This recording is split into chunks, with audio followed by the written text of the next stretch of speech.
To the Bengal Genius Show, and we are closing in on the NFL draft. We are a little over 2 weeks away.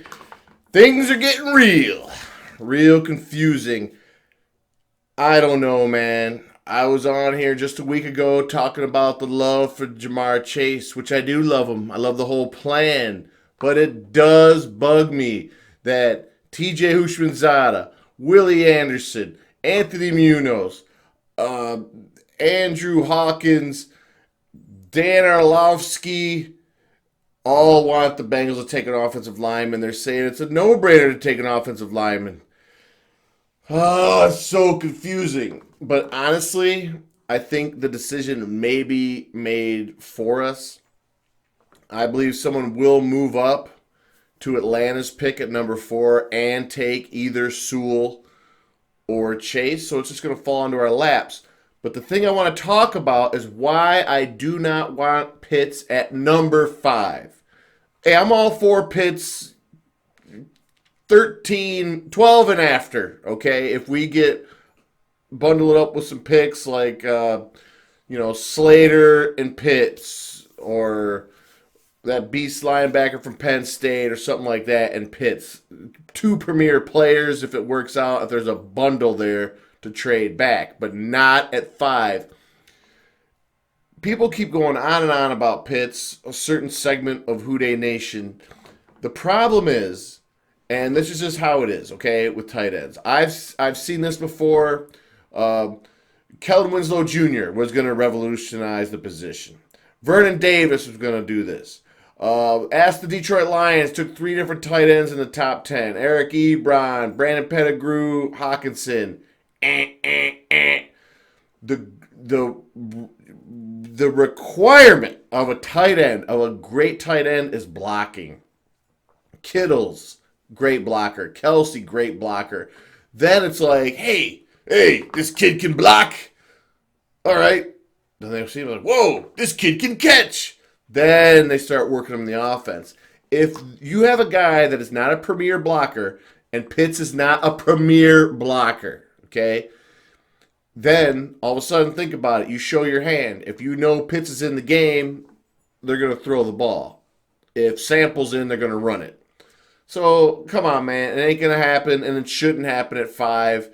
You need a dog mindset at tight end that wants to block like a killer, and then that's the steak. The sizzle is the catching, and then that's where you get legends at the position where they can do both. So, Pitts, people, get out of here. It doesn't matter. Anyway, the Bengals signed Thaddeus Moss today. Why is this interesting? You know why it's interesting.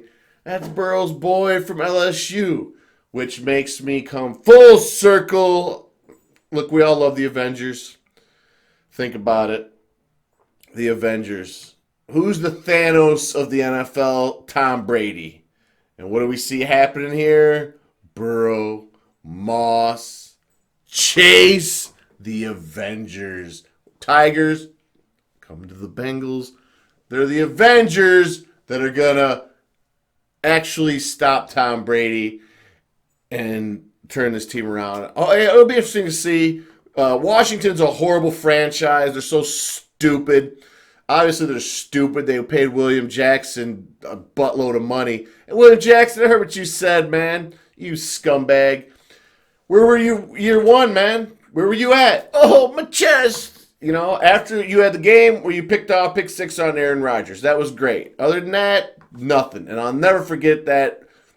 I think it was a Monday night game. I guess I already forgot it. But the game where you just were like, oh, I'm not hitting. So forget you, man. Go to that crap organization. Washington sucks. They don't even got a name of the team. So I got a suggestion. The Washington sucks. How about that? And you could be captain, William Jackson. We don't need you. So they let Moss go. So maybe it's a good sign. I mean, the guy tore it up in college with Burrow. They have a nice rapport. But the fact that they just signed him is another indication a couple weeks before the draft that they most likely will not draft Pitts, which it's coming down to Chase or Sewell. It does make me nervous, though, that all the guys want Sewell, but if he's gone, he's gone. I do understand it, though. There is an issue with Jonah Williams. There have been some injury questions. Riley Reef, an old guy, is only signed to a 1 year deal. But they're going to address the offensive line. So let's be cool and let's just wait and see what happens. Thanks for watching. Be sure to subscribe. Hooday. Bengals. Let's go. Getting excited. Woo! Thanks for watching. Remember, protect Joe.